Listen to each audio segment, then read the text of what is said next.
கர்த்தர் நல்லவர். ஆமென். எத்தனை பேர் விசுவாசத்தோடு இந்த நேரத்தில் கர்த்தருடைய சமூகத்தில் கடந்து வந்திருக்கிறீங்க? ஆமென். ஒரு திரள் கூட்ட ஜனம், கர்த்தர் உங்களை நேசிக்கிறார். ஆமென். இயேசு கிறிஸ்து நேற்றும் இன்றும் என்றும் மாறாத தேவனாய் இருக்கிறார். அல்லேலூயா. நம்ம எல்லாரும் கர்த்தர் நமக்கு இந்த நாளில் நம்மோடு கூட கர்த்தர் பேச போகிறார். எத்தனை பேர் விசுவாசிக்கிறீங்க? ஆண்டவர் பேச போகிறார். நானும் ஒரு ஆவலோடு வந்திருக்கிறேன். ஆண்டவர் என்னோடும் பேச போகிறார். ஆமென். ஆமென். ஆண்டவர் என் மூலமாய் பேசுகிறது, ஆண்டவர் என் மூலமாய் பேசுகிறார் என்று அல்ல, ஆண்டவர் என்னோடு பேசுகிறதை நான் உங்களோடு பேச போகிறேன். அவ்வளோதான். கர்த்தர். ஆமென். ஆண்டவர் இன்றைக்கு எதை பேச அவர் ஆயத்தமாய் இருக்கிறார் என்கிறதை கேட்கிறதற்கு, ஆண்டவர் எதை பேச அவர் குறித்து வைத்திருக்கிறார் என்கிறதை கேட்கிறதற்கு நானும் ஆர்வம் உள்ளவனாய் தான் இந்த இடத்துல உங்கள் மத்தியில் நான் நின்று கொண்டிருக்கிறேன். ஹல்லேலூயா. ஹல்லேலூயா.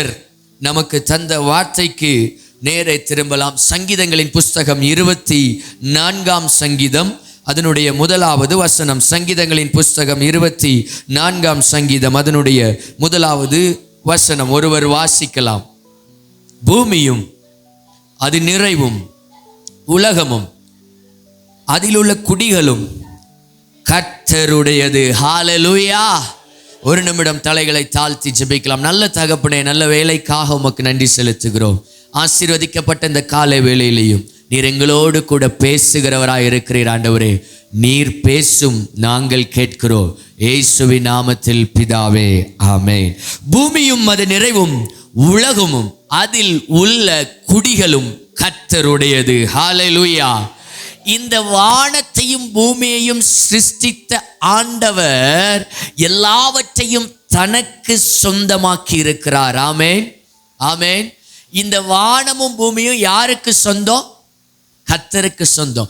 பூமியும் அது நிறைவும் யாருக்கு சொந்தம்? கர்த்தருக்கு சொந்தம். பூமிக்கு அடியில இருக்கிற தங்க சுரங்கங்கள்லாம் யாருக்கு சொந்தம்? வெள்ளி சுரங்கங்கள்லாம் யாருக்கு சொந்தம்? பெட்ரோலிய சுரங்கங்கள்லாம் யாருக்கு சொந்தம்? என்ன கர்த்தருக்கு சொந்தம் சொல்றதுல உங்களுக்கு இஷ்டம் இல்லையா? அதெல்லாம் யாருக்கு சொந்தம்? கர்த்தருக்கு சொந்தம். பூமியும் அது நிறைவும் அதில் உள்ள உலகமும் அதில் உள்ள குடிகளும். இந்த உலகத்தில் இருக்கிற, இந்திய தேசத்தில் இருக்கிற 150 கோடிக்கும் அதிகமான ஜனங்கள் யாருக்கு சொந்தம்? கர்த்தருக்கு சொந்தம். கர்த்தருக்கு சொந்தம். 800 கோடிக்கும் அதிகமான உலகத்தில் இருக்கிற ஜனங்கள் யாருக்கு சொந்தம்? கர்த்தருக்கு சொந்தம். கர்த்தருக்கு சொந்தம். நம்முடைய தேவன் எல்லாவற்றையும் தனக்கு சொந்தமாக்கினவராயிருக்கிறார். ஹல்லேலூயா. ஹல்லேலூயா. நீங்களும் நானும் கர்த்தருக்கு சொந்தம். இந்த உலகத்தில் உள்ள அனைத்தும் கர்த்தருக்கு சொந்தம். ஆமென். ஹல்லேலூயா.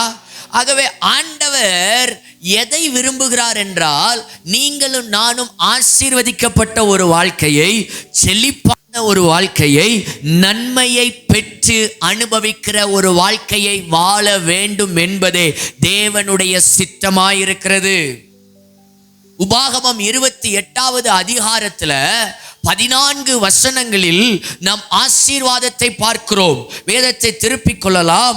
உபாகமம் 28வது அதிகாரம். அங்கே ஆண்டவர் நமக்கு அநேக ஆசீர்வாதங்களை அவர் கொடுக்கிறார். கர்த்தர் சொல்லுகிற காரியம் என்னவென்றால், நீ பட்டணத்திலும் ஆசீர்வதிக்கப்பட்டிருப்பாய், நீ வெளியிலும் ஆசீர்வதிக்கப்பட்டிருப்பாய். உன் கற்பத்தின் கனியும் உன் நிலத்தின் கனியும் உன் மாடுகளின் பெருக்கமும் உன் ஆடுகளின் மந்தையும் ஆகிய மிருக ஜீவன்களின் பலனும் ஆசீர்வதிக்கப்பட்டிருக்கும். உன் கூடையும் மாப்பிசைக்கிற உன் தொட்டியும் ஆசீர்வதிக்கப்பட்டிருக்கும். நீ வருகையிலும் ஆசீர்வதிக்கப்பட்டிருப்பாய், போகையிலும் ஆசீர்வதிக்கப்பட்டிருப்பாய். உனக்கு விரோதமாய் எழும்பும் உன் சத்துருக்களை கர்த்தர் உனக்கு முன்பாக முறி அடிக்கும்படி ஒப்பு கொடுப்பார். ஒரு வழியாய் உனக்கு விரோதமாக புறப்பட்டு வருகிறவர்கள் 7 வழியாய் உனக்கு முன்பாக ஓடி போவார்கள். கர்த்தர் உன் களஞ்சியங்களிலும் நீ கையிடும் எல்லா வேளையிலும் உனக்கு ஆசீர்வாதம் கட்டளையிடுவார். உன் தேவனாகிய கர்த்தர் உனக்கு கொடுக்கும் தேசத்திலே உன்னை ஆசீர்வதிப்பார். சொல்லுவார், நீ உன் தேவனாகிய கர்த்தரின் கட்டளைகளை கைக்கொண்டு அவர் வழிகளில் நடக்கும் பொழுது கர்த்தர் உனக்கு ஆணையிட்டபடியே உன்னை தமக்கு பரிசுத்த ஜனமாக நிலைப்படுத்துவார். அப்பொழுது கர்த்தருடைய நாமம் உனக்கு தரிக்கப்பட்டது என்று பூமியில் உள்ள ஜனங்கள் எல்லாரும் கண்டு உனக்கு பயப்படுவார்கள். எப்பொழுது ஜனங்கள் எல்லாரும் தேவன் பட்சத்தில் இருக்கிறார், கர்த்தர் நம்மோடு கூட இருக்கிறார் என்கிறதை பார்த்து கண்டு பயப்படுவார்கள் என்றார்.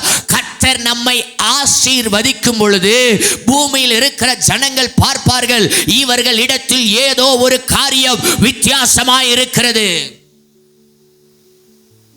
சூழ்நிலை வித்தியாசமாக இருக்கலாம். இன்றைய தேசத்தில் இன்றைக்கு காணப்படுகிற சூழ்நிலை எப்படி சொல்லுகிறார்கள் என்றால், இன்னும் ஒரு 10 ஆண்டுகளிலே இந்திய தேசத்தில் ஒரு பெரிய பொருளாதார வீழ்ச்சி காணப்படும் என்று சொல்லி பொருளாதார வல்லுநர்கள் கணிக்கிறார்கள். ஆனால் அப்படிப்பட்ட ஒரு வீழ்ச்சியே வந்தாலும் அந்த சூழ்நிலையில் கர்த்தர் உங்களையும் உங்கள் குடும்பத்தையும் உங்கள் பிள்ளைகளையும் ஆசீர்வதிக்கிறதை பார்த்து மற்றவர்கள் சொல்லுவார்கள், இவர்களோடு கர்த்தர் இருக்கிறார். ஹல்லேலூயா, ஹல்லேலூயா. ஆண்டவர் என் கூட இருக்கிறாருங்கிறதுக்கு அடையாளம் என்ன தெரியுமாங்க? அவர் என்னை ஆசீர்வதிக்கிறது. ஆதியாகமம் 1வது அதிகாரம் 28வது வசனத்தை ஒருவர் வாசிக்கலாம். ஆதியாகமம் 1வது அதிகாரம் 28வது வசனம். பின்பு தேவன் அவர்களை நோக்கி, ஆதாமையும் ஏவாளையும் கர்த்தர் நோக்கி, நீங்கள் பழுகி பெருகி பூமியை நிரப்பி அதை கீழ்ப்படுத்தி சமுத்திரத்தின் மச்சங்களையும் ஆகாயத்து பறவைகளையும் பூமியின் மேல் நடமாடுகிற சகல ஜீவ ஜந்துகளையும் ஆண்டு கொள்ளுங்கள். ஆண்டு கொள்ளுங்கள். எல்லாரும் சொல்லுங்க, ஆண்டு கொள்ளுங்கள், ஆண்டு கொள்ளுங்கள் என்று சொல்லி அவர் ஆசீர்வதித்தார். தேவன் அவர்களை ஆசீர்வதித்தார். ஆண்டவர் என்ன சொல்லி ஆசீர்வதிக்கிறார்? எல்லாவற்றையும் நீங்கள் ஆண்டு கொள்ளுங்கள்.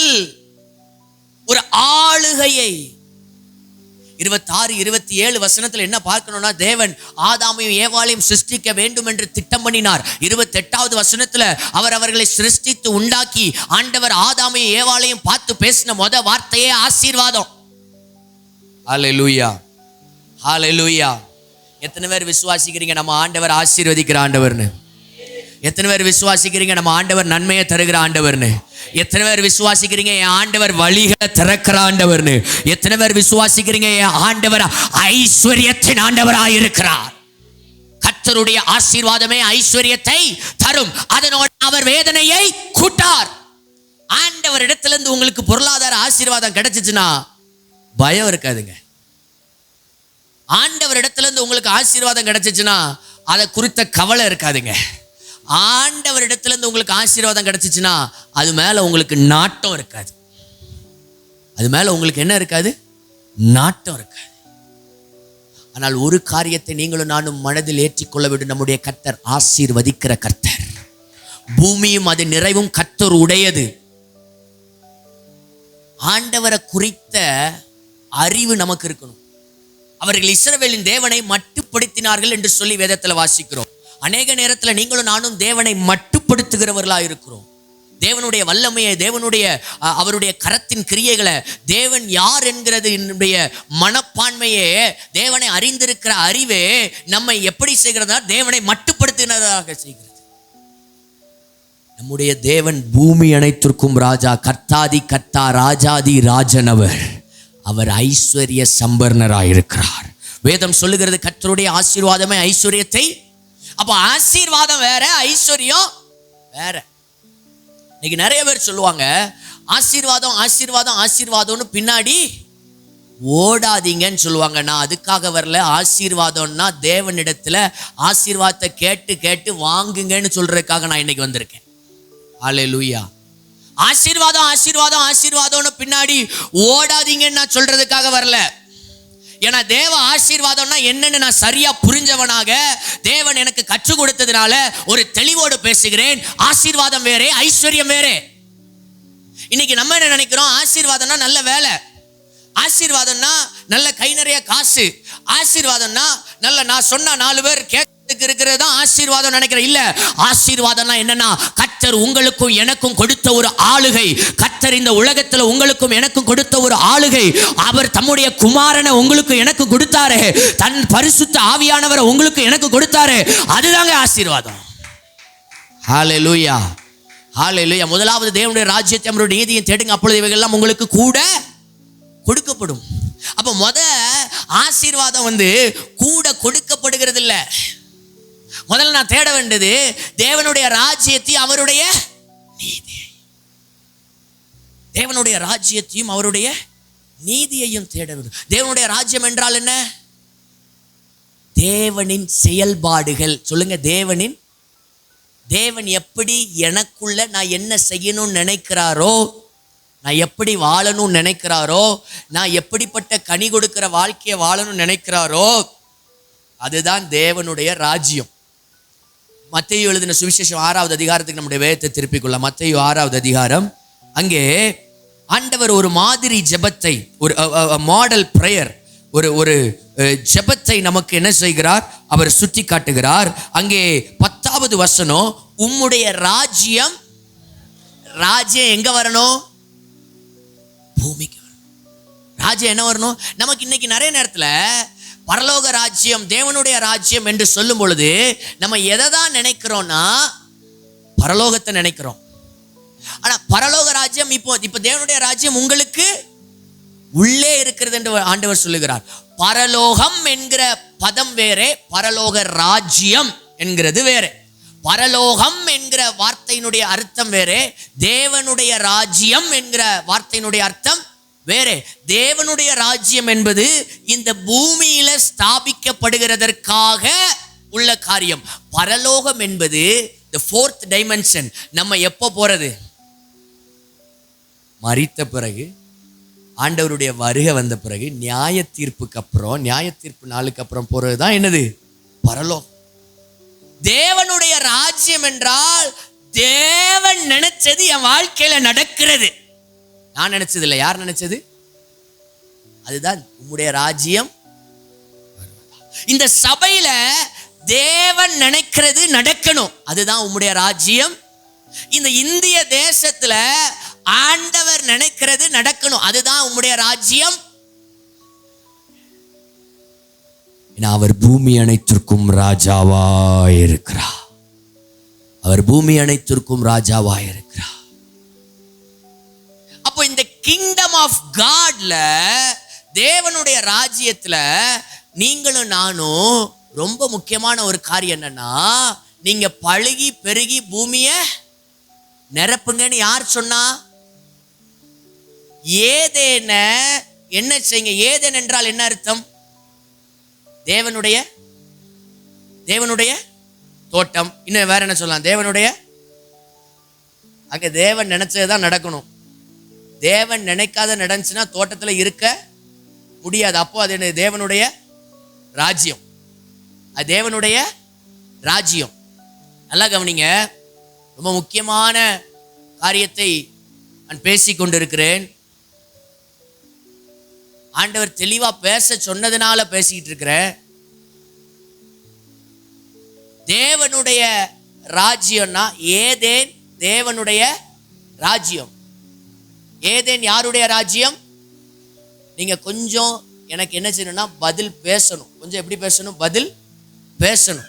இப்போ தேவனுடைய ராஜ்யம், நீங்கள் பழுகி பெருகி பூமியை நிரப்புங்க, நீங்க பழுகி பெருகி பூமியை நிரப்புங்கன்னு சொல்லி ஆண்டவர் ஆதாமையும் ஏவாளையும் பார்த்து சொல்லுகிறார்.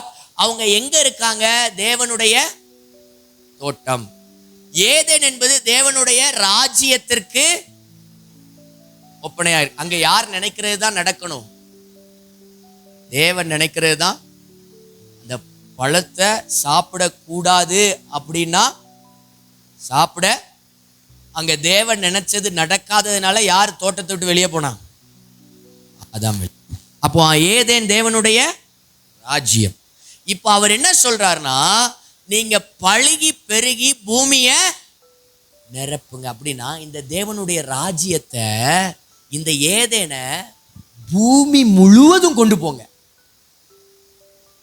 தேவனுடைய ராஜ்யத்தை பூமி முழுவதும். இப்போ உதாரணத்துக்கு சொல்றேன், ஒரு 10 ஏக்கர் கற்பனை பண்ணிக்கோங்க. ஒரு 10 ஏக்கர் இடம் இருக்குன்னு கற்பனை பண்ணிக்கோங்க.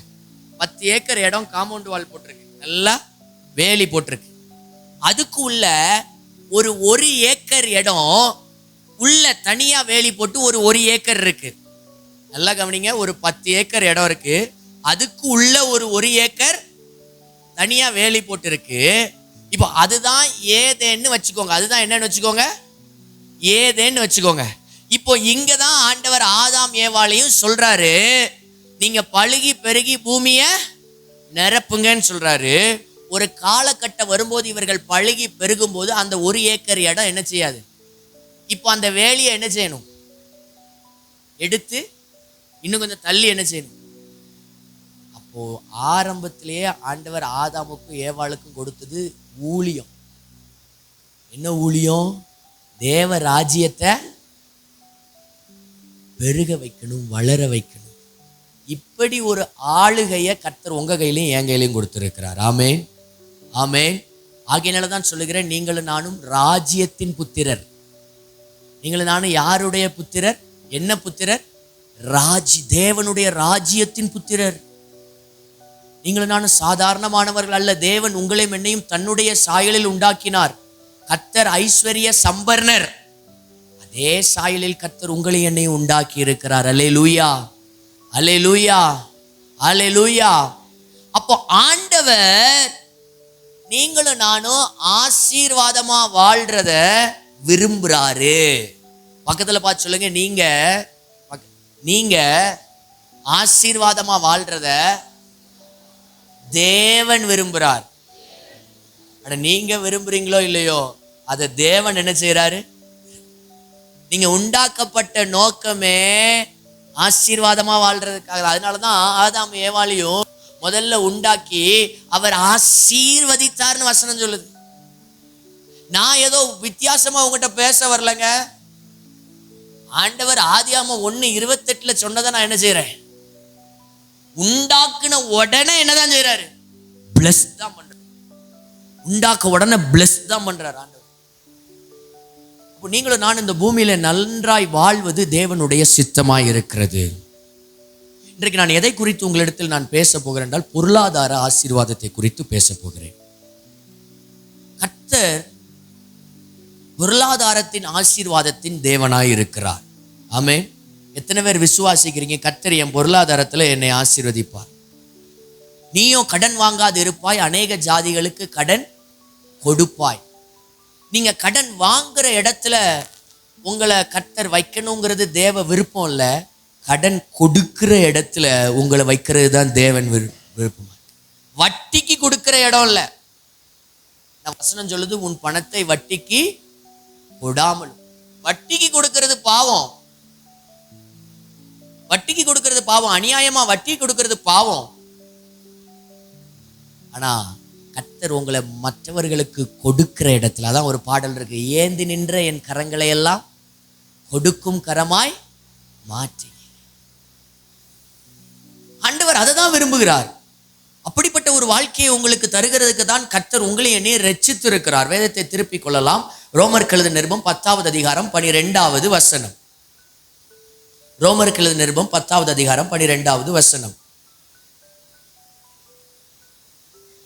யூதன் என்றும் கிரேக்கன் என்றும் வித்தியாசமே இல்லை, எல்லாருக்கும் கர்த்தரானவர் தம்மை தொழுது கொள்ளுகிற யாவருக்கும் ஐஸ்வர்ய சம்பர்ணராயிருக்கிறார். ஹல்லேலூயா. தம்மை தொழுது கொள்ளுகிற யாவருக்கும் அவர் ஐஸ்வர்யத்தை கொடுக்கிறவராயிருக்கிறார். கர்த்தரை தொழுது கொள்ளுகிற யாவருக்கும் அவர் எதை கொடுக்கிறவராயிருக்கிறார்? ஐஸ்வர்யத்தை கொடுக்கிறவராயிருக்கிறார். இந்த வசனம் சும்மா எழுதல. வாசிங்க 9வது வசனம் 10:9. என்னவென்றால், கர்த்தராகிய இயேசுவை உன் வாயினால் அறிக்கையிட்டு தேவன் அவரை மரித்தோரிலிருந்து எழுப்பினார் என்று விசுவாசித்தால் ரட்சிக்கப்படுவாய். தேவன் அவரை மரித்தோரிலிருந்து எழுப்பினார் என்று உன் இருதயத்துல விசுவாசிச்சா நீ என்ன செய்வ?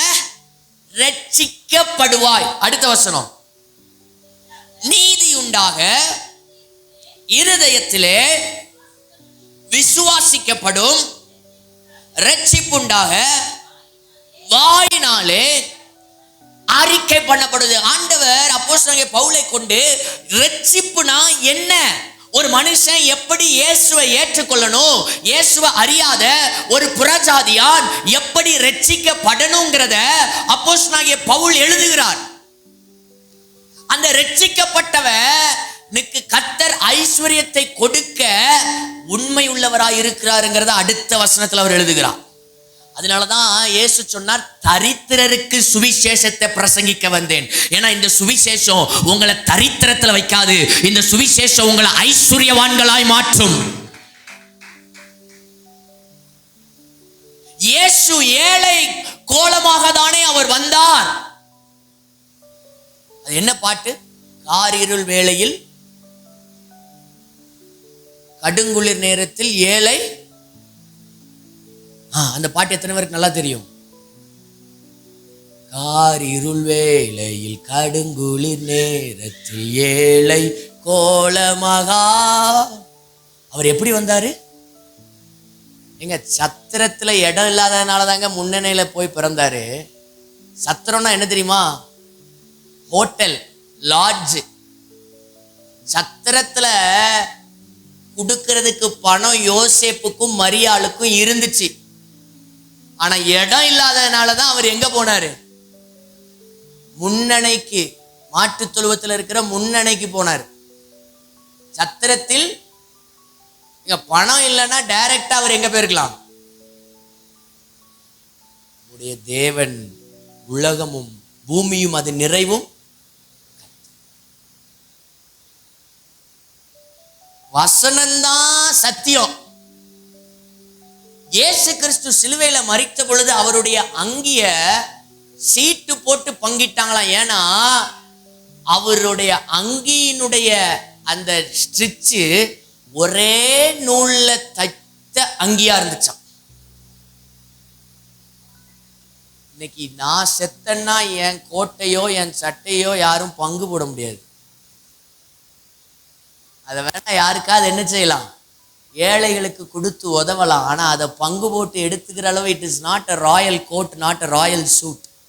ஆனா இயேசு போட்டிருந்த அந்த அங்கி இட் வாஸ் ராயல்.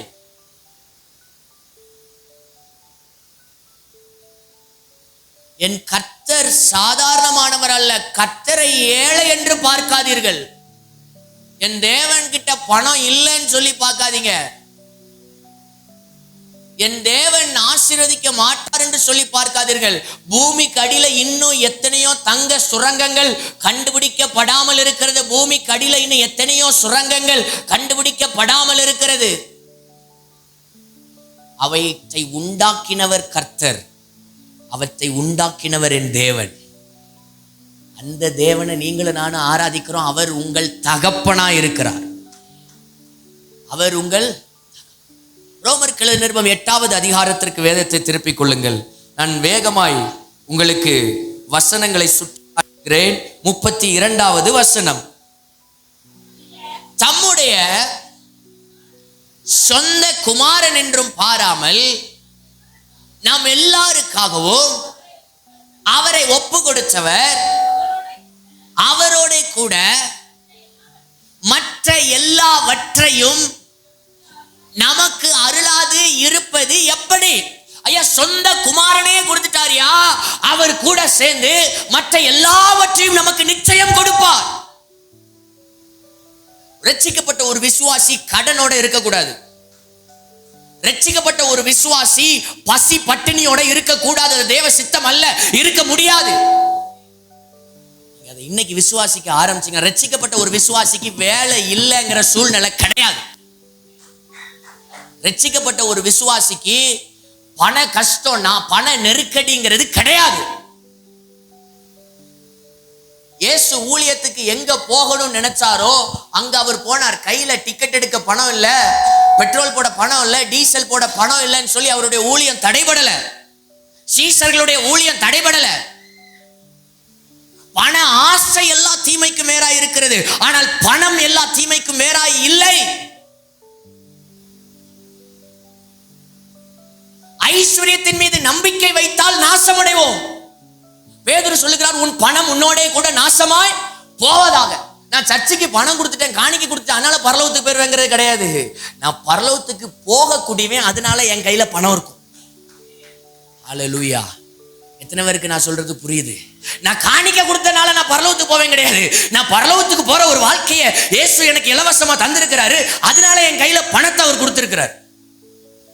எதுக்கு தெரியுமா இந்த பணத்தை எனக்கு அவர் கொடுத்திருக்கிறாரு? வாசிங்க 2 கொரிந்தியர் 9:8.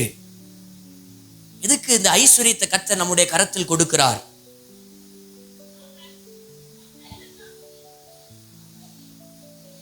2 கொரிந்தியர் 9:8.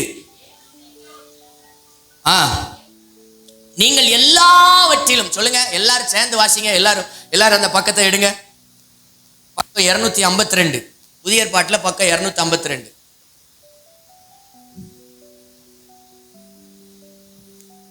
9:8. இல்ல எல்லாரும் எடுங்க, எல்லாரும் சேர்ந்து வாசிக்க போறோம்.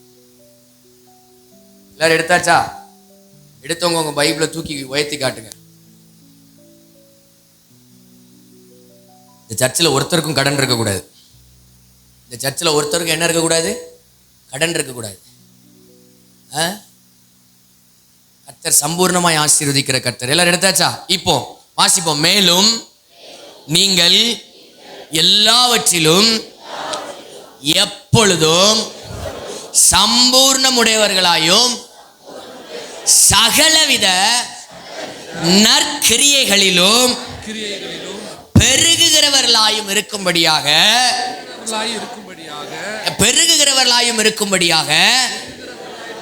தேவன் உங்களிடத்தில் சகலவித கிருபைகளையும் பெருக செய்ய வல்லவராயிருக்கிறார்.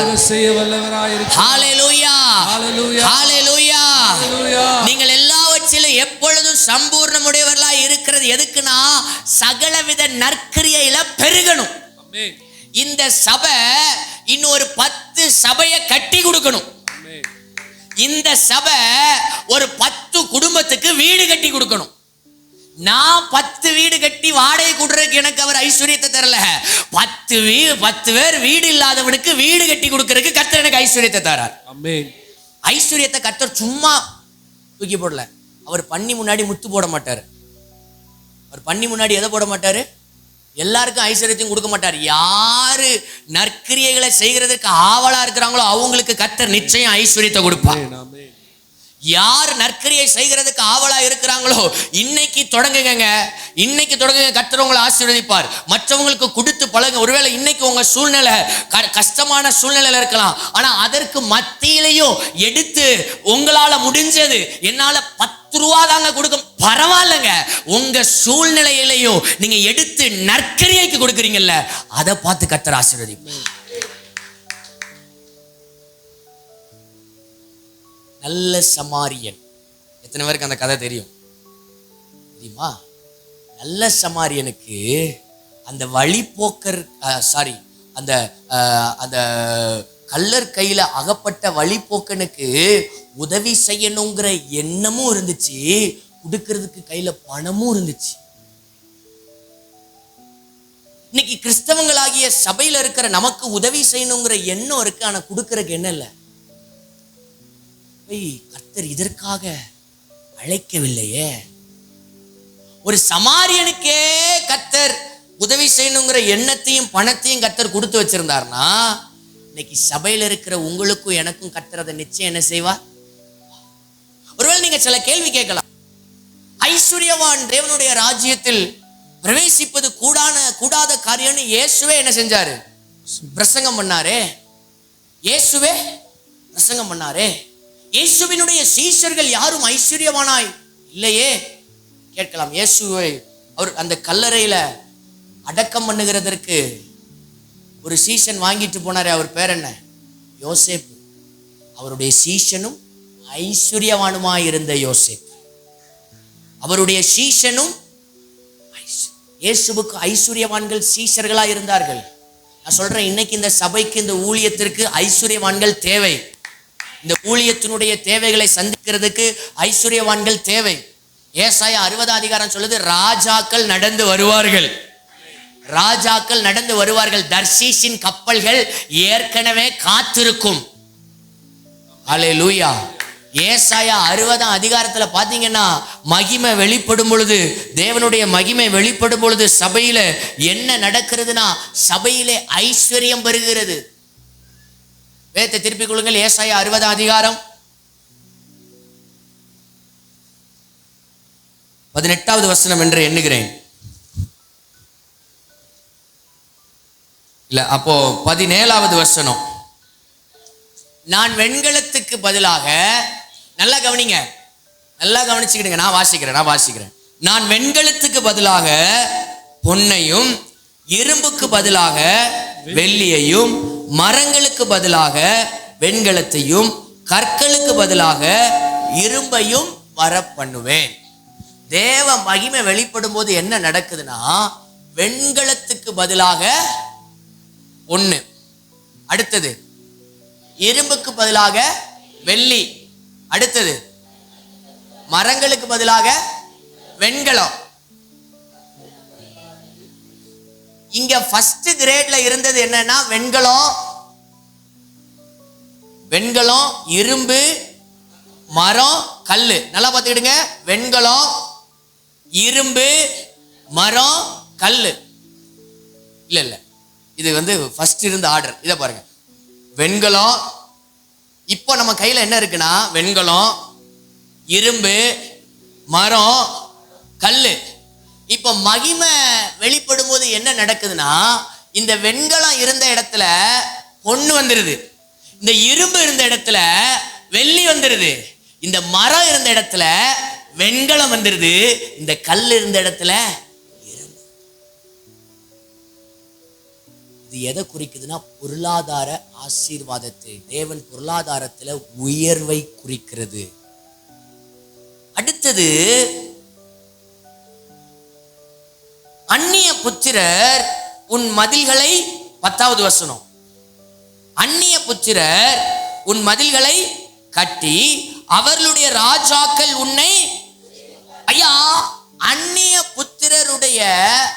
புத்திரர் உன் மதில்களை கட்டி என்றால், இந்த சபையில நடக்க வேண்டிய வேலையெல்லாம் கர்த்தர் அதற்காக ஐஸ்வர்யவான்களை எழுப்பி சபையினுடைய வேலைகளை கர்த்தர் செய்ய வைக்கிறார். ராஜாக்களை எழுப்பி கர்த்தர் சபையினுடைய வேலைகளை செய்ய. இப்ப சபைக்கும் விசுவாசிக்கும், சபை மக்களுக்கும் விசுவாசிகளுக்கும் கர்த்தர் பொருளாதார ஆசீர்வாதத்தை கொடுக்க மாட்டேன்னு ஒரு நாளும் அவர் சொல்லல. சங்கீதக்காரன் சொல்லுகிறார், என் தலையை எண்ணெயால் அபிஷேகம் பண்ணுகிறீர், என் பாத்திரம். அபிஷேகம் எங்க? தலையில. ஆனா நிரம்பி வெளியிறது எது? பாத்திரம். ஆவியானவருடைய அபிஷேகம் இருக்கிற இடத்துல தரித்திரத்துக்கு இடம் இல்லை. ஆவியானவருடைய அபிஷேகம் இருக்கிற இடத்துல பஞ்சத்துக்கு இடம் இல்லை. வேதத்தை திருப்பிக் கொள்ளலாம். ஏசாயா தீர்க்கதரிசன புஸ்தகம், ஏசாயா தீர்க்கதரிசன புஸ்தகம், அதனுடைய 44வது அதிகாரம் 3வது வசனத்தை நான் வாசிக்கிறேன். ஏசாயா 44:3. தாகமுள்ளவன் மேல் தண்ணீரையும் வறண்ட நிலத்தின் மேல் ஆறுகளையும் ஊற்றுவேன். உன் சந்ததியின் மேல் என் ஆவியையும் உன் சந்தானத்தின் மேல் என் ஆசீர்வாதத்தையும் ஊற்றுவேன். அதனால் அவர்கள் புல்லின் நடுவே நீர்க்கால்கள் ஓரத்தில் உள்ள அலரி செடிகளைப் போல வளருவார்கள். செழிப்பு. பரிசுத்த ஆவியானவர் வரும்பொழுது சபையில என்ன உண்டாகும்?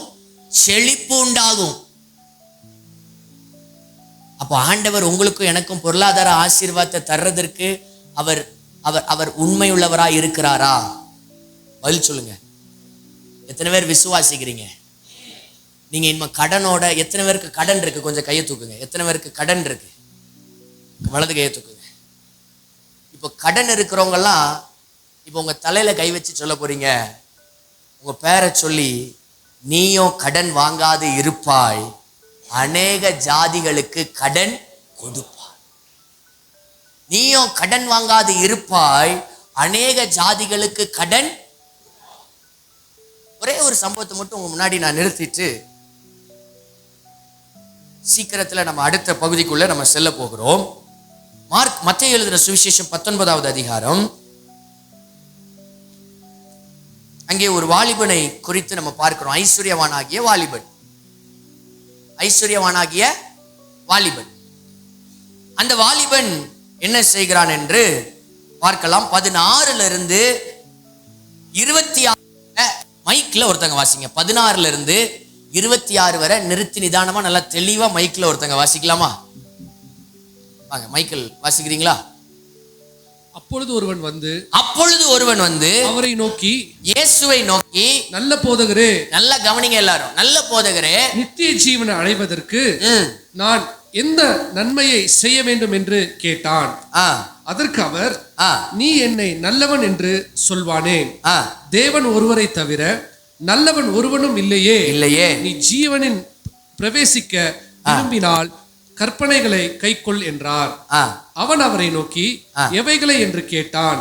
அதற்கு இயேசு, கொலை செய்யாதிருப்பாயாக, விபச்சாரம் செய்யாதிருப்பாயாக, களவு செய்யாதிருப்பாயாக, பொய்சாட்சி சொல்லாதிருப்பாயாக, உன் தகப்பனையும் உன் தாயையும் கனம் பண்ணுவாயாக, உன்னிடத்தில் நீ அன்பு கூறுவது போல பிறனிடத்திலும் அன்பு கூறுவாயாக என்பவைகளையே என்றான். அதற்கு வாலிபன் அவரை நோக்கி, இவைகளை எல்லாம் என் சிறுவயது முதல் கை கொண்டிருக்கின்றேன், இன்னும் என்னிடத்தில் குறைவு என்ன என்றான். அதற்கு இயேசு, நீ பூரண சர்க்குணராய் இருக்க விரும்பினால் போய் உனக்கு உண்டானவைகளை விற்று தரித்திரருக்கு கொடு, அப்பொழுது பரலோகத்தில் உனக்கு பொக்கிஷம் உண்டாயிருக்கும், பின்பு என்னை பின்பற்றி வா என்றார்.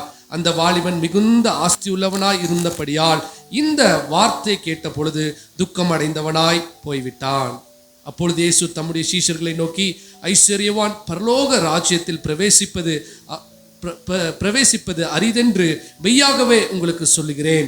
மேலும் ஐஸ்வர்யவான் தேவனுடைய ராஜ்யத்தில் பிரவேசிப்பதை பார்க்கிலும் ஒட்டகமானது ஊசியின் காதிலே நுழைவது எளிதாய் இருக்கும் என்று உங்களுக்கு சொல்லுகிறேன் என்றார். அல்லேலூயா. இங்க இந்த சம்பவத்தை நல்லா பார்த்துக்கிடுங்க.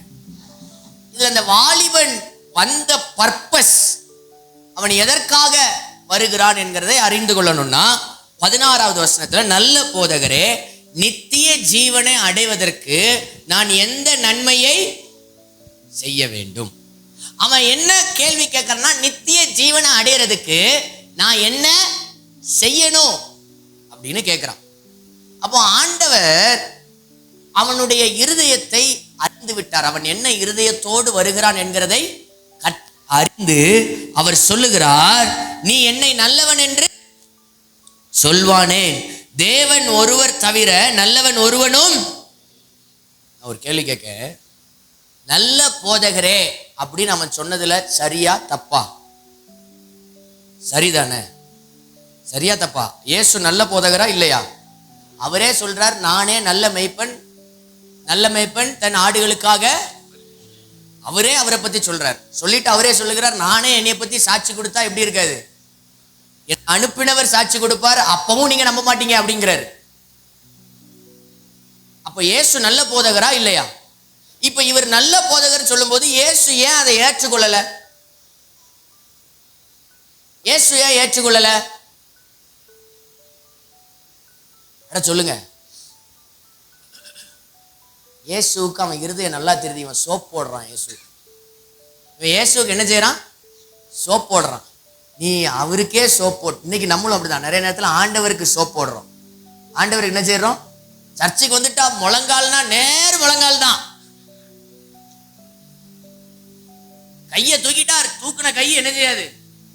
இறங்காதானே. இதெல்லாம் பார்க்கணும். கையை தூக்கி ஆராதிங்க, நல்லதுதான். முழங்காலில் நில்லுங்க, நல்லதுதான். நிக்கணும், என்னதான் ஆகணும், அது ஒழுங்கு. ஆனா கர்த்தர் இருதயத்தை பார்க்கிறார். நான் என்ன இருதயத்தோட முழங்கால் போடுறேன்னா, முழங்கால் போட்டா எனக்கு ஆசீர்வாதம் இல்ல இல்ல இல்ல, நான் கையை தூக்குனா எனக்கு ஆசீர்வாதம் இல்ல இல்ல இல்ல இல்ல இல்ல இல்ல, நான் அவர் மேல விசுவாசம் வச்சிருக்கேன் அதனால முழங்கால் போடுறேன். நான் அவர் மேல அன்பு வச்சிருக்கேன், அந்த அன்புல முழங்கால் போடுறேன். நான் அவரை நேசிக்கிறேன், அதனால என் கையை தூக்கி அவரை ஆராதிக்கிறேன். அவர் எல்லாவற்றுக்கும் அதிகாரம் உள்ளவராய் இருக்கிறார், ஆகையினால் என் கைகளை உயர்த்தி நான் ஒன்றுமில்லை, எல்லாம் நீரே என்று சொல்லி நான் காண்பிக்கிறேன். இவன் என்ன செய்யறான்? சோப் போடுறான். ஆண்டவர் கண்டுபிடிச்சிட்டார். யோவான் 1ஆம் அதிகாரத்திலேயே நீ அத்தி மரத்தின் கீழே இருக்கும் போதே நான் உன்னை பார்த்தேன், யாரை பார்த்து சொல்றாரு? நாத்தான்வேலை பார்த்து சொல்றாரு. பிலிப்பு போய் கூப்பிடுறாரு நாத்தான்வேலை. அந்த இடத்துல இயேசு இல்ல. அப்ப இயேசுவுக்கு எல்லாம் தெரியும். தன்னிடத்துல வர்றது யாரு, தன்னிடத்துல கிராஸ் பண்றது யாரு, என்ன எண்ணத்தோட வாராங்க, எல்லாம் தெரியும். அதனாலதான் சொல்றேன், நீங்க எந்த வண்ணத்துல இருக்கீங்களோ அப்படியே இயேசுகிட்ட போயிருங்க. இதுக்கு ஒரு சோப் போட்டு ஒரு பாலிஷ் போட்டு மேக்கப் போட்டுலாம் இயேசுகிட்ட என்ன செய்யாதீங்க, கதை நடக்காது. பண்ணி மேய்க்கிற இளையகுமாரன் பண்ணி மேய்ச்ச நாத்தத்தோட தான் வீட்டுக்கு போனான்.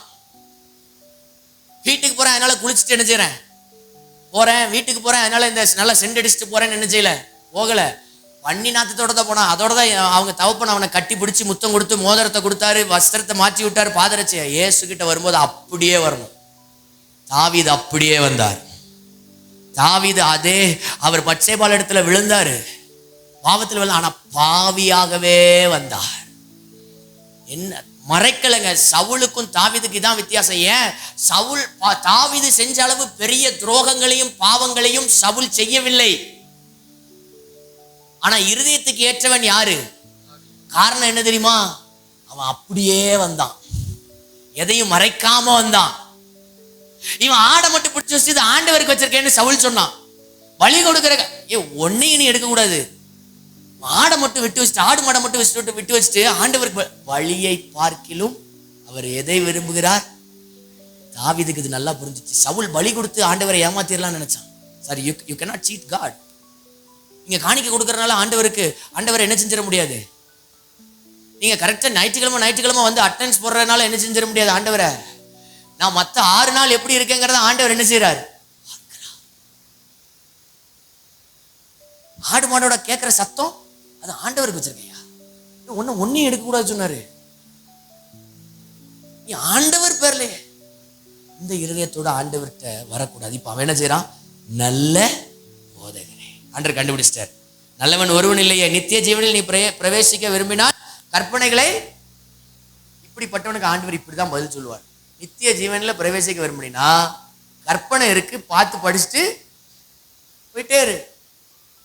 நீ ஏன்ட்ட வர்றதா இருந்தா சகேயு எப்படி வந்தானோ ஆவியாகவே வந்தது போல, அவரை பார்க்க வகை தேடினது போல சகேயு பார்க்க தான் வகை தேடினா.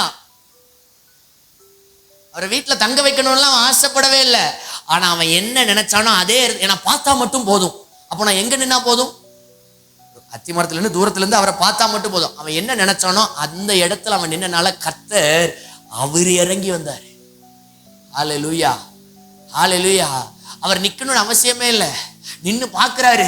சரி, யாரோ ஒருத்தன் பாக்குறான்ட்டு போயிருக்கலாம். ஆனா இல்ல, சகையுவே இருதயம். சகையும் ஐஸ்வர்யவான் தான், இந்த வாலிபனும் ஐஸ்வர்யவான் தான். நான் யாரிடத்திலாவது அநியாயமாய் வாங்கினது உண்டானால் நாளத்தனையா திரும்ப கொடுக்கிறேன். என் ஆஸ்திகளில் பாதியை யாரிடத்துல அநியாயமாய் வாங்கினது உண்டானால் தான் சொல்றான். நான் அநியாயமா தான் வாங்கி சம்பாதிச்சேன்னு அவன் சொல்லல. ஏற்கனவே சகை ஐஸ்வர்யவான் தான். ஆஸ்தியில பாதியை ஏழைக்கு கொடுக்கிறேன்னா ஏற்கனவே ஆஸ்தியில கொடுக்கிற அளவுக்கு, ஏழைக்கு கொடுக்கிற அளவுக்கு ஆஸ்தி அவனுக்கு என்ன செஞ்சிருக்கு? இருந்திருக்கு. அவனும் ஐஸ்வர்யவான் தான், இவனும் ஐஸ்வர்யவான் தான். அவனும் மிகுந்த ஆஸ்தி உடையவன் தான், இவனும் மிகுந்த ஆஸ்தி உடையவன் தான். ஆனா ரெண்டு பேரும் ஆண்டவர் இடத்துல வருகிற இருதயம்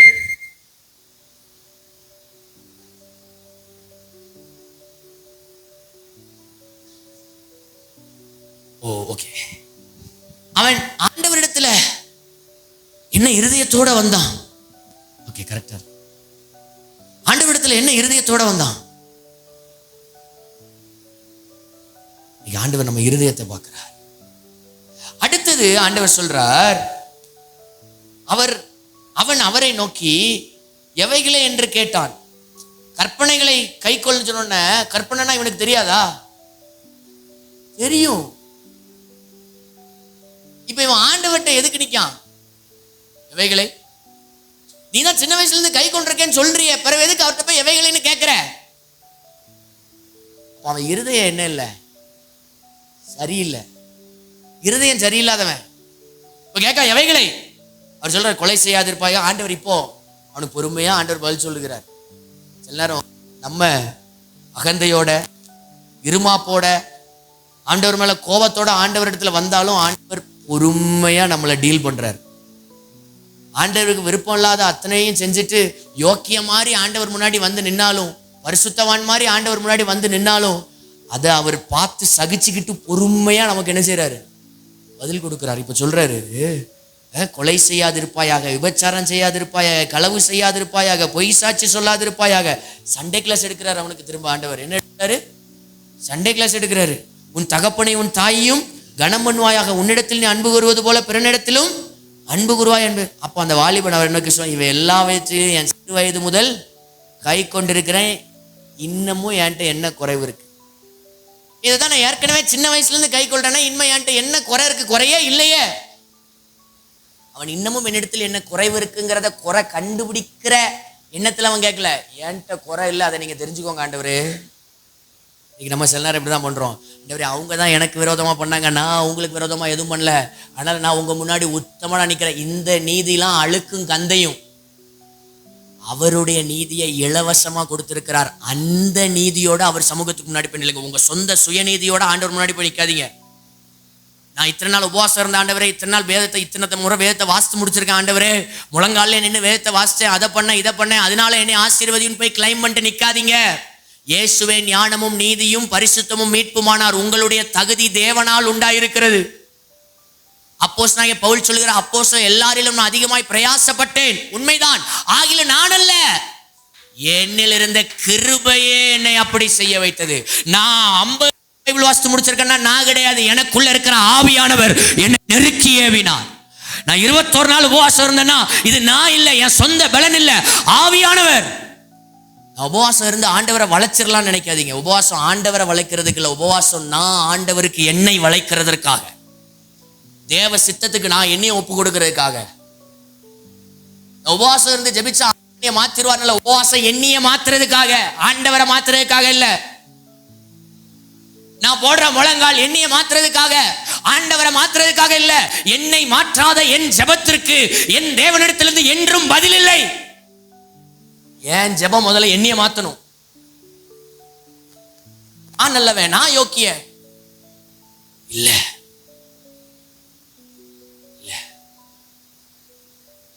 கிருபையினால நம்மளை நீதிமானாக்கி இருக்காரு. உங்களை எண்ணி அவர் பார்க்கும்போது எப்படி பார்க்கிறாரு தெரியுமாங்க? நீதிமானா பார்க்கிறாருங்க. உங்களை எண்ணி அவர் பார்க்கும்போது பரிசுத்தமானா பார்க்கிறாரு. சில நேரத்தில் நம்ம தான் நம்மளை அப்படி பார்க்கறது இல்லை. அவரோட நீதியை நம்ம கொடுத்து வச்சு அவர் பார்க்கிறாரு. ஆனா நம்ம இன்னைக்கு சில நேரம் ஆண்டவர் முன்னாடி போய் நம்ம நீதியை காட்டிட்டு இருக்கோம். எப்படி தெரியுமா இருக்கு? இந்த சிலம்பம் கிளாஸ்ல குரு சிலம்பம் சுத்தும் போது புதுசா வந்தவன் போய் அவருக்கு முன்னாடி சுத்துவான் தெரியுமா? அப்போ பார்க்கும்போது எப்படி இருக்கும்? கேவலமா இருக்கும், அசிங்கமா இருக்கும், இன்னும் சொல்ல போனா காமெடியா இருக்கும், வேடிக்கையா இருக்கும். நீங்க அவரோட நீதியை நமக்கு என்ன செஞ்சிருக்காரு? கொடுத்திருக்காரு. அத தகுதியா வச்சுக்கிட்டு போகாம நான் ஆண்டவரே நான் அதை செஞ்சேன் இதை செஞ்சேன். நம்ம ஜெபத்தில் அப்படிலாம் என்ன செய்யாதீங்க. நீங்க என்ன செஞ்சிருக்கீங்கிறத பார்த்து கிரியைக்கு ஏற்ற பலனை கொடுக்கறது அவர் வேலை.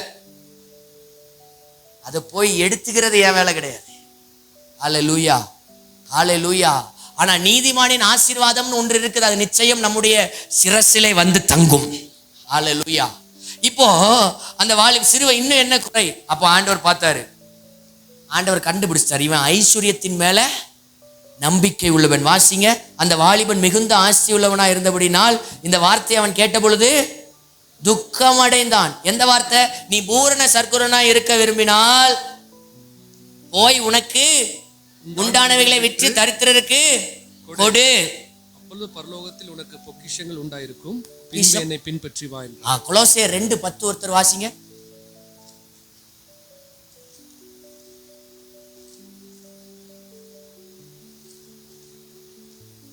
துரைத்தனங்களுக்கும் அதிகாரங்களுக்கும் தலைவராக இருக்கிற அவருக்குள் மேலும் சகல துரைத்தனங்களுக்கும் அதிகாரத்திற்கும் தலைவராய் இருக்கிற அவருக்குள் தான் யாரு? கிறிஸ்துவுக்குள் நீங்கள் பரிபூரணம் உள்ளவர்களாய். நல்லா ஞாபகம் வச்சுக்கிடுங்க இந்த வார்த்தை, கிறிஸ்துவுக்குள் பரிபூரணம் உள்ளவர்கள். இப்போ அப்படியே மத்தேயு 19 வாங்க. இப்போ 21 இயேசு, அதற்கு இயேசு, நீ பூரண சர்க்குணனா இருக்க விரும்பினால் போய் உனக்கு உண்டானவைகளை விற்று தரித்திரருக்கு. இப்போ அவன் எதை விரும்புறான்னா, நான் பூரண சர்க்குணர்னு தன்னைய காண்பிக்க விரும்புகிறான். ஆனா சத்தியம் என்ன சொல்லுதுன்னா, கிறிஸ்துவுக்குள்ளதான் நம்ம யாரா இருக்க முடியும். இவன் இப்போ கிறிஸ்துவுக்கு வெளியே இருந்துகிட்டு நான் பூரணரா ஆகணும்னு விரும்புறான். நடக்குமா? சத்தியம் என்னன்னா, எண்ணில் நிலைத்திருங்கள். எண்ணில் நிலைத்திருக்கிறவன் அதிக கனிகளை கொடுப்பான். கிறிஸ்து எனக்குள்ள, நான் கிறிஸ்துவுக்குள்ள. இவன் என்ன நினைக்கான், இவர் கிறிஸ்துவுக்கு வெளியே நின்றுக்கிடுவாராம். ஆனா இவர் பூரண சர்க்குணர்ங்கிற பேர் மட்டும் என்ன செய்யணுமா? வாங்க முடியாதுங்கிறத கர்த்தர் அவனுக்கே நிரூபிச்சு காட்டுறாரு. ஏன்னா இவன் கர்த்தர் மேல நம்பிக்கை உள்ளவன் இல்ல, தான் சொந்த கிரிய மேல, தன்னுடைய நான் காணிக்க கொடுத்ததுனால, நான் உதவி செஞ்சதுனால, நான் ஏழைகளுக்கு கொடுத்ததுனால. இது ஏழைகளுக்கு கொடுக்கணும்னு வேதம் சொல்லுது, உண்மைதான். ஆனா நான் கொடுத்ததுனாலங்கிற அந்த பெருமையோட நான் கர்த்தருக்கு முன்பாக நிற்கும். பெருமை உள்ளவனுக்கு கர்த்தர் எதிர்த்து நிற்கிறார், தாழ்மை உள்ளவருக்கோ கிருபை அளிக்கிறார். ஐஸ்வர்யங்கிறது கிருபை. அதுதான் 2 கொரிந்தியர் 9:8 என்ன செஞ்சோம்? வாஸ்தவம். 2 கொரிந்தியர் 9:8 அதை தான் வாஸ்தவம். நம்ம எல்லாரும் சம்பூர்ணம் உடையவர்களா இருக்கவும் சகல நற்கிரியைகளையும் பெறுகிறவர்களா இருக்கிறதுக்கு அவர் என்ன செய்யறாரா? கிருபை அளிக்கிறார். 2 கொரிந்தியர் 9:8 நான் வாசிக்கிறேன். மேலும் நீங்கள் எல்லாவற்றிலும் எப்பொழுதும் சம்பூர்ணமுடையவர்களா இருக்கிறவும் சகலவித நற்கிரியைகளிலும் பெறுகிறவர்களா இருக்கும்படியாக தேவன் உங்களிடத்தில் சகலவித கிருபையும் பெருக செய்ய வல்லவராய் இருக்கிறார். கிருபை பெருகும் போது ஐஸ்வர்யம் பெருகும். ஆனா கிருபை பெருகணும்னா நான் தாழ்த்தணும். கிருபை பெருகணும்னா என்ன செய்யணும்? நான் ஏன் நீதியில போய் நிற்க கூடாது. ஏன் நீதியில இல்ல, இயேசுவே தேவனால் எனக்கு ஞானமும் நீதியும் பரிசுத்தமும் மீட்புமானா, இதுல நிக்கணும். ஆண்டவர் அவனுக்கு சொல்லி கொடுத்துட்டாரு, உன்னால என்ன செய்ய முடியாது, பூர்ண சர்க்குணனா இருக்க. ஏன்னா வசனம் சொல்லுது, சகல துரைத்தனங்களுக்கும் அதிகாரத்திற்கும் தலைவராக இருக்கிற அவருக்குள் நீங்கள் பரிபூர்ணம் உள்ளவராக இருக்கிறீங்க. கிறிஸ்துவுக்குள்ங்கிற அங்க வார்த்தை இல்லைன்னா பரிபூர்ணங்கிறது நம்ம வாழ்க்கையில கிடையாது. அடுத்தது அதே 19வது அதிகாரம். அப்பொழுது இயேசு, அவன் துக்கமடைந்தவனாய் போய்விட்டான். அப்பொழுது இயேசு தம்முடைய சீஷரை நோக்கி, ஐஸ்வர்யவான் பரலோக ராஜ்யத்தில் பிரவேசிப்பது அரிது என்று மெய்யாகவே உங்களுக்கு சொல்லுகிறேன். ஐயா, ஐஸ்வர்யவான்கள் இயேசு சொல்லல. ஐஸ்வர்யவான் யார சொல்றாரு? இந்த வாலிபனை, ஒருத்தனை இல்ல, இவனை ரொம்ப பர்டிகுலரா யார சொல்றாரு? இவனை சொல்றாரு. ஐஸ்வர்யவான் தேவனுடைய ராஜ்யத்தில் பிரவேசிப்பது அரிது, பரலோக ராஜ்யத்தில் பிரவேசிப்பது அரிது என்று மெய்யாகவே உங்களுக்கு. அதாவது பரலோக ராஜ்யத்துன்னா முதல்ல என்ன சொன்ன? தேவன் நினைக்கிறத செய்யறது. கிறிஸ்துவுக்குள்ள, அன்னைக்கு ஏதேனுக்குள்ள, இன்னைக்கு யாருக்குள்ள? அன்னைக்கு ஏதேனுக்குள்ள, இன்னைக்கு கிறிஸ்துக்குள்ள. தேவன் தாமே தம்முடைய தயவுள்ள சித்தத்தின் எபேசியர் 1:3, கிறிஸ்துவுக்குள் உன்னதங்களில் ஆவிக்குரிய சகல ஆசீர்வாதத்தை நம்மை ஆசீர்வைத்து இருக்கிறார். அன்னைக்கு ஆதாமும் ஏவாளையும் ஏதேனுக்குள் ஆதியாகமம் 1:28 ஆசீர்வதிச்சார். எபேசியர் 1:3 கிறிஸ்துவுக்குள் நம்மளை ஆசீர்வதிச்சார். அன்னைக்கும் ஆசீர்வாதம் தான். உண்டாக்குன உடனே ஆசீர்வதிச்சார்.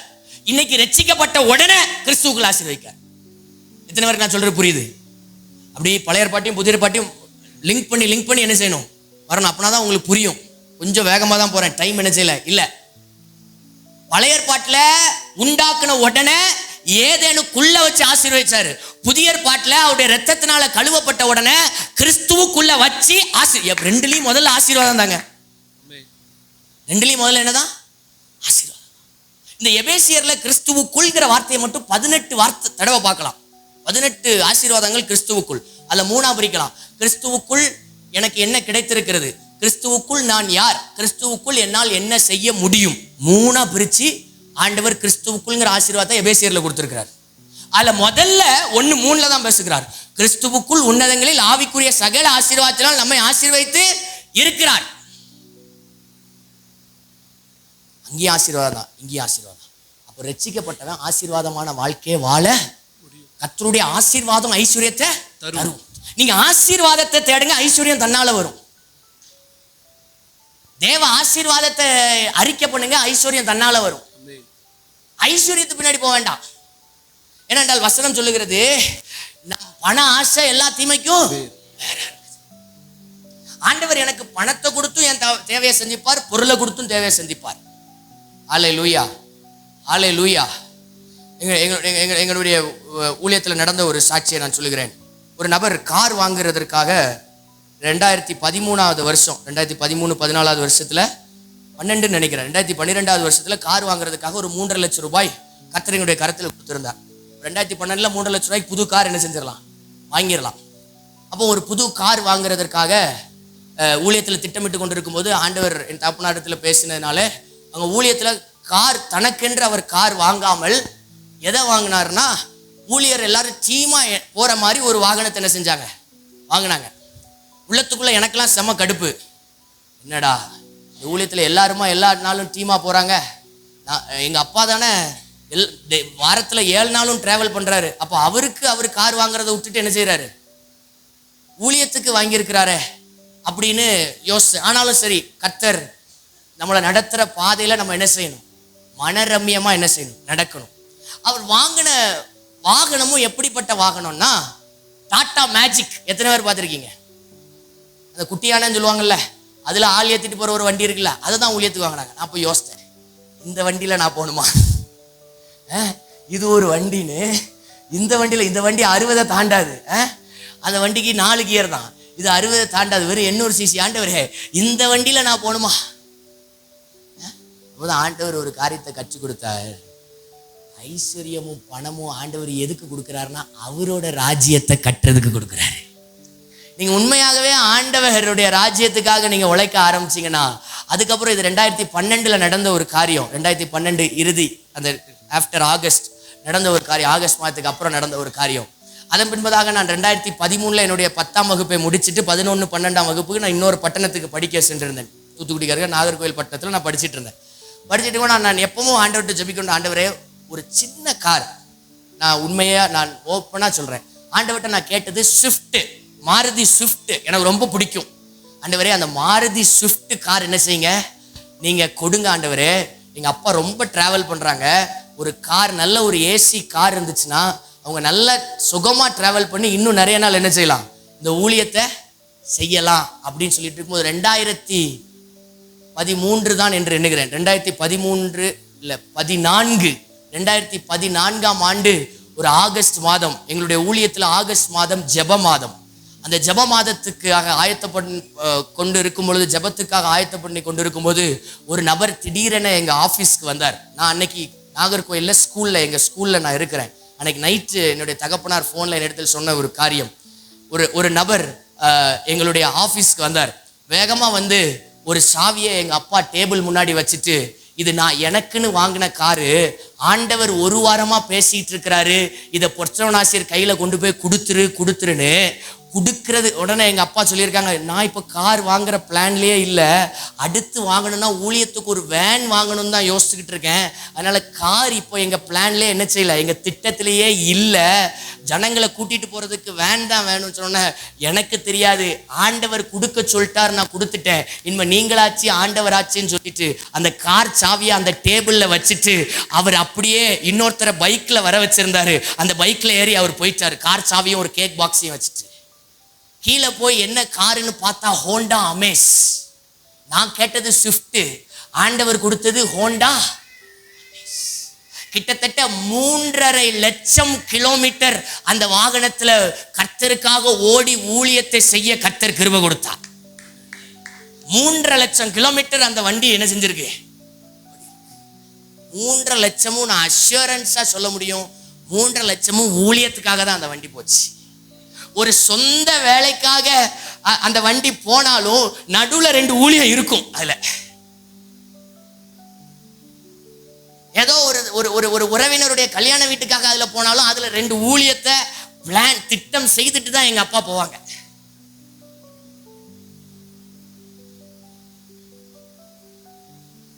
ஆண்டவர் எப்போ என்ன தேவையோ அதை கரெக்டா கொடுப்பார்.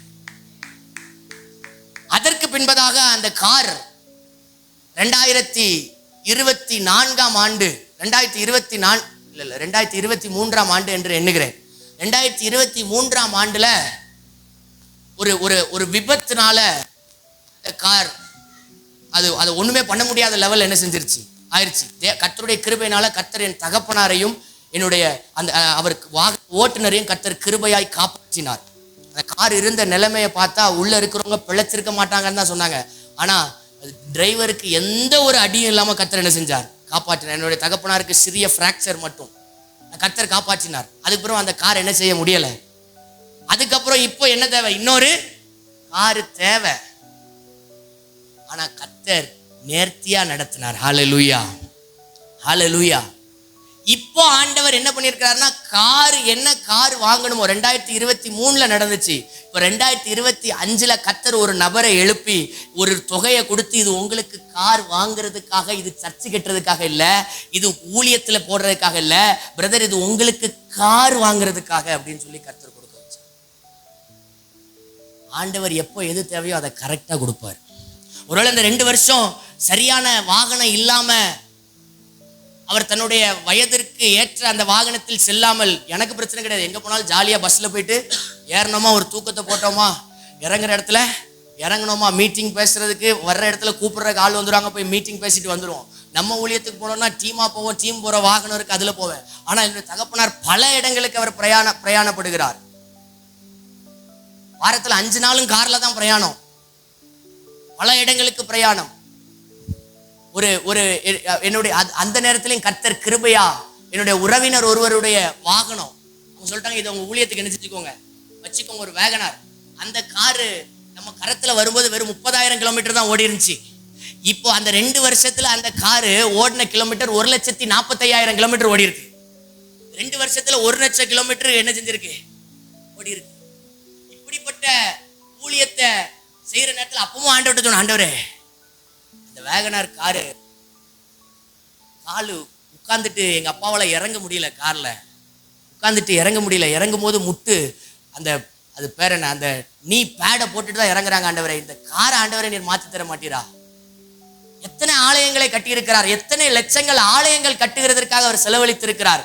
இப்படியே நான் உண்மையா ஜெபம் பண்ணேன், ஆண்டவரே அந்த ஒரு ஆலயம் கட்டுறதுக்கு சுமார் 20 லட்சம் மதிப்புல ஒரு ஆலயத்தை கட்டுறாரு, ஒரு ஆலயம் கட்டின செலவுல ஒரு காரை நீர் கொடுக்க மாட்டீரா? இப்படி நான் ஜெபம் பண்ணேன். ஆனா ஆண்டவர் ஒண்ணு கொடுத்தாரு எனக்கு, இது ஓடுற காலம், உனக்கு கார் இருக்கோ கார் இல்லையோ, உனக்கு ஃப்ளைட் இருக்கோ ஃப்ளைட் இல்லையோ, கடைசி காலத்துல வந்துட்ட ஊழியத்துல எந்த அளவுக்கு ஆத்மாவை ஆதாயம் பண்ண நினைக்கோ அந்த அளவுக்கு ஆத்மா ஆதாயம் பண்ணிட்டு ஓடிட்டே இருக்கு. கடந்த நாட்கள்ல டிக்கெட் அங்கிள் போடுறதுக்கு முன்னாடி நான் என்னுடைய தாயார் இடத்துல சொல்லி கொடுத்த காரியம், கடைசி காலம் வந்துருச்சு, இனிமே ரெஸ்ட் எடுக்கணும், அடுத்து தூங்கணும், அதெல்லாம் இனிமே யோசிக்க கூடாது, ஓடுறதுக்கு ஓடிட்டே இருக்கணும், எவ்வளோ பலன் இருக்கோ அந்த பலன்ல ஓடிட்டே இருக்கணும், எந்த அளவு ஆத்துமாக்களை சம்பாதிக்க முடியுமோ அந்த அளவு ஆத்துமாவை சம்பாதிக்கணும். ஏன்னா கர்த்தர் ஐஸ்வர்யத்தை ஆத்துமாவை சம்பாதிக்கிறதுக்காக தர்றா. உங்க தரிசனம் ஆத்துமாவை சம்பாதிக்கிறதுக்காக இருந்துச்சுன்னா கர்த்தர் நிச்சயம் எப்போ என்ன தேவையோ அதை நிச்சயம் தருவார். ஹல்லேலூயா. நான் எதற்காக சொல்லுகிறேன்னா, அவர் பணத்தை கொடுத்தும் உங்க தேவையை சந்திப்பாரு, பொருளா கொடுத்தும் தேவையை சந்திப்பார். அன்னைக்கு தேவை பொருள். அன்றைக்கு என் தகப்பனாருடைய காரியம் என்னவென்றால், தனக்குன்னு கார் வாங்க கூடாதுங்கிற கொள்கையில இருந்தாங்க. அன்னைக்கு பார்த்தார் ஆண்டவர், இவர் கையில பணத்தை கொடுத்தா இவர் என்ன செஞ்சிருவாரு, இதுல கார் வாங்க மாட்டார், வேற ஏதாவது பண்ணிடுவாருன்னு சொல்லிட்டு காரா கொடுத்தாரு. ஆனா இன்னைக்கு கர்த்தர் அந்த மனநிலை என்ன செஞ்சிருக்கிறாரு, மாத்தி இருக்கிறார். இப்போ கரெக்டா கர்த்தர் எதை கொடுக்குறாரு, கார் வாங்குறதுக்கு. ஏன்னா என் தகப்பனுக்கு தெரியும், என் தகப்பனா என் பரம தகப்பனுக்கு தெரியும் எப்போ யாருக்கு எதை பண்ணணுங்கிறது கரெக்டா தெரியும்.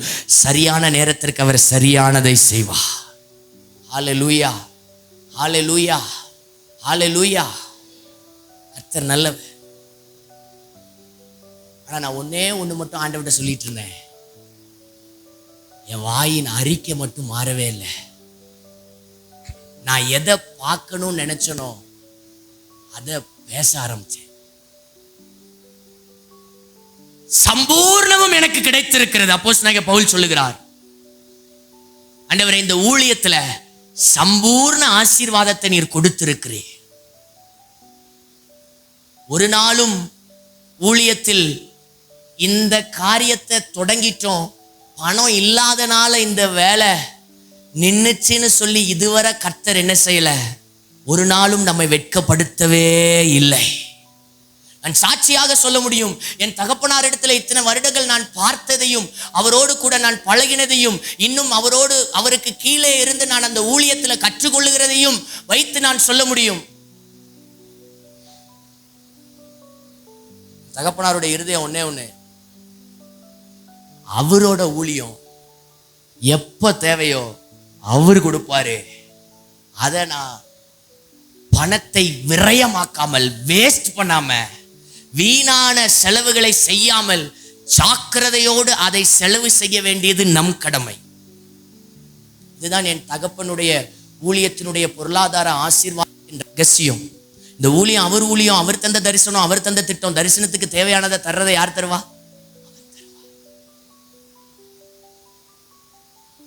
நீங்களும் நானும் கர்த்தருடையவர்கள். உங்க குடும்பம் கர்த்தருடைய குடும்பம். நான் சொல்றேன், உங்க குடும்பம் கர்த்தருடைய குடும்பம். உங்க குடும்பத்துக்கு தேவையானது என்னதோ அதை கர்த்தர் சரியான நேரத்தில் அவர் ஆயத்தம் பண்ணி வைத்திருக்கிறாரே, அவர் தருவார். ஆனா நீங்க என்ன செய்யணும்னா, ஆண்டவருக்கு அதை பேச ஆரம்பிக்கணும். அவர் பூமியானது ஒழுங்கின்மையும் வெறுமையுமா இருந்துச்சு, ஆவியானவர் ஜலத்தின் மீது அசைவாடி கொண்டது. ஆனா ஆண்டவர் ஒழுங்கின்மையும் வெறுமையும் பத்தி பேசல. அவர் வெளிச்சத்தை உண்டாக்கணும்னு நினைச்சாரு, அதனால வெளிச்சம் உண்டாக கடவுதுன்னு எதை உருவாக்கணும்னு நினைச்சாரோ அதை பேசினார்.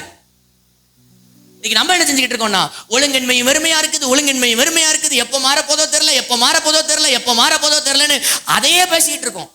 ஆண்டவர் அதை பேசல. இன்னைக்கு உங்க பொருளாதார ஆசீர்வாதத்துக்கு ஒரு பெரிய ஒரு தடையா இருக்கிறது என்ன தெரியுமா?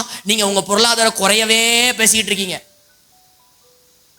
உங்க வாழ்க்கையில சுகம், சரீரத்துல சுகம் வராம இருக்கிற காரணம் தெரியுமா? சரீரத்தில் இருக்க பலவீனத்தையே இன்னும் பேசிட்டு இருக்கீங்க. குடும்ப சூழ்நிலை மாறாம இருக்கிற காரணம் தெரியுமா? பிள்ளை இன்னும் ரட்சிக்கப்படாம இருக்கிற காரணம் தெரியுமா? பிள்ளையினுடைய சூழ்நிலையே பேசிட்டு, என் பிள்ளை மனம் திரும்பல, என் பிள்ளை மனம் திரும்பல, என் பிள்ளை மனதில். என் பிள்ளை வாழ்க்கையில தேவன் எந்த திட்டத்தை வச்சிருக்கிறாரோ, தேவ திட்டம் நிச்சயமா என் பிள்ளை வாழ்க்கையில் நிறைவேறும். இதை அந்நிய கண்கள் அல்ல, என்னுடைய கண்கள் காணும். இத பேசுங்க. மரணமும் ஜீவனும் நாவின் அதிகாரத்திற்கு. இயேசு எங்கேயும் மரணத்தை பேசல. அவர் ஒரு குஷ்டரோகி சுகம் ஆகணுங்கிறது, நான் சுகம் உண்டாவதாக தான் பேசினாரு. பேதுரு யோவானும் பாரார், வெள்ளியும் பொன்னும் என்னிடத்தில் இல்லை, ஆனா என்னிடத்தில் இருக்கிற தருகிறேன், இயேசுவின் நாமத்துல எழுந்து. அந்த இடத்துல நம்மள ஜோமன் வச்சிருந்தா எப்படிமா ஜோமன் இருப்போம்? ஆண்டவரே, இவர் ஊனமா இருக்கிறார், யார் இவரை இந்த அலங்கார வாசல்ல கொண்டு வந்து நிறுத்தினார்கள் என்று தெரியவில்லை. ஆண்டவரே, இவர் பிச்சை கொட்டு கொண்டு இருக்கிறார், இவரை தாண்டி போற எல்லாரும் இவருக்கு நல்ல 10 ரூபா, 20 ரூபா, 50 ரூபா, 100 ரூபா போடட்டும். ஆண்டவரே, இந்த ஆத்மா எப்படியாவது மனம் திரும்பி நானே இவரை ஞானஸ்தான தொட்டில இறக்கி நானே கையால தூக்கி விட்டுறேன் ஆண்டவரேன்னு தான் பேசியிருப்போம். ஏன்னா நம்ம பிரச்சனையை பார்க்குற ஆளாச்சே, பிரச்சனைக்குரிய சொல்யூஷனை பார்க்குற ஆள் கிடையாது. எவனாலும் தன் இருதயத்தில் சந்தேகப்படாமல் விசுவாசத்தோட இந்த மலை சமுத்திரத்தின் ஆழத்துல போய் விழுன்னு சொன்னா அவன் சொன்ன வழியே ஆகும். அடுத்த வசனத்துல எழுதினாரு, யார்ட்டையும் குறை இருந்துச்சுன்னா மன்னிச்சுட்டு வந்து பேசுன்னு சொல்றேன். நீங்கள் நானும் தேவ சாயலாய் உண்டாக்கப்பட்டவர்கள். தேவ சாயல்ல உண்டாக்கப்பட்ட உங்களுக்கும் எனக்கும் தேவன் எதை பேசினாரோ அதே வார்த்தை, ஜீவன் இருக்கிற இந்த வார்த்தையை உங்க வாயில வச்சு பேசுங்க, உங்க சூழ்நிலை மாறும்.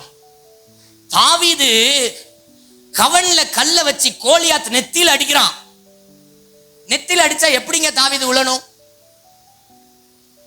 அவன் எப்படி விழுந்தான்? முகங்குப்புற விழுந்தான். அடிச்சது தாவீது, ஆனா தள்ளி விட்டது கர்த்தர். அடிச்சது தாவீது, தள்ளி விட்டது யாரு? கர்த்தர். தாவீது அடிச்சு விழுந்தா அவன் இப்படி விழுந்திருப்பான். இப்ப கர்த்தர் தள்ளி விட்டனால எப்படி விழுந்தான்? முகங்குப்புற விழுந்தான். கவன் தான் ஜெபம், கல்லு தான் கர்த்தருடைய வார்த்தை. உங்க ஜெபத்துல கர்த்தருடைய வார்த்தையை வச்சு சொல்லி சொல்லி பேசுங்க. உங்க கடன் பிரச்சனையா, உங்க ஜெபத்துல கடனுக்குரிய பொருளாதார பிரச்சனைக்குரிய வசனத்தை வச்சு ஜெபிங்க. வியாதியா, அதுக்கு வசனம் என்ன சொல்லுதுங்கிறத வச்சு ஜெபிங்க. குடும்பத்துல சமாதானம் இல்லையா, அதற்கு உன் பிள்ளைகளின் சமாதானம் பெரிதா இருக்கும். உன் பிள்ளைகள் எல்லாரும் கர்த்தரால் போதிக்கப்பட்டிருப்பார்கள். உன் பிள்ளைகளை நீ காண்பாயின்னு. பிள்ளைகளுக்கு பேர பிள்ளைகளை நீங்க இன்னும் பார்க்கலையா, உங்க பிள்ளைங்களுக்கு இன்னும் பிள்ளைய நீங்க பார்க்கலையா, இன்னும் உங்களுக்கு குழந்தை இல்லையா, கற்பத்தின் கனி திறக்கலையா, இந்த தேசத்துல ஆடு மாடு கூட மலடு இல்லாது இருக்குன்னு கர்த்தர் சொன்னீரே ஆண்டவரே. இப்படி வசனத்தை உங்க ஜெபத்துல வச்சு உங்க வசனத்துல இந்த ஜீவனுள்ள வார்த்தையை பேசுங்க. இது கரெக்டா போய் கோலியாத்தோட நெத்தியில அடிக்கும். நீங்க நீங்க நீங்க நீங்க அதை பேசுறனால அங்க அற்புதம் நடக்கல, பின்னாடி இருந்து கர்த்தர் தள்ளி விடுறனால அற்புதம் நடக்குது. ஆனா எரிய வேண்டியது தாவீதோட கடமை, பேச வேண்டியது நம்ம வேலை. வார்த்தையை வச்சு பேச வேண்டியது.